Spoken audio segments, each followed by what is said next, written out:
అంగీకరించలేదేమో, ఇంకా యేసు ప్రేమను గుర్తెరగలేదేమో, ఇంకో ఆలయానికి ఏదో అట్టు వచ్చి పోదామని వచ్చారేమో, లేకపోతే లైవ్ లో వీక్షిస్తున్న వారు దేవుడితో సంబంధం లేకుండా దేవుని పెట్టని చెప్తూ ఇంకా లోకంలో బ్రతుకుతున్నారేమో.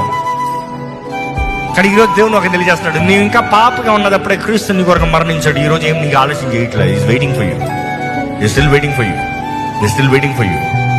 ప్రతి ఒక్కరూ రక్షించబడాలని, ప్రతి ఒక్కరూ ఆయన ప్రేమలోకి రావాలని, ప్రతి ఒక్కరి జీవితం బాగు చేయబడాలని, ప్రతి ఒక్కరు రక్షణ ఆనందంతో బ్రతకాలని, ఇమ్మానుయేలుని కలిగి ఇమ్మానుయేలు ద్వారంగా బ్రతకాలని. ఈరోజు దేవుని ద్వారంగా చేయగలిగిన కార్యాలు ఎంతో ఘనమైనవండి, చాలా ఘనమైనవి. ఈరోజు మనుషుడంతా ధనము డబ్బు చూస్తున్నాడు, అవన్నీ ఏదో ఒక రోజు నాశనం అయిపోయాయి. పంచభూతముల మహావేంద్రంతో లయమైపోతాయి, కానీ దేవుని యందు విశ్వాసం ఉంచిన వారు, దేవుని కలిగిన వారు ఏమాత్రం నాశనం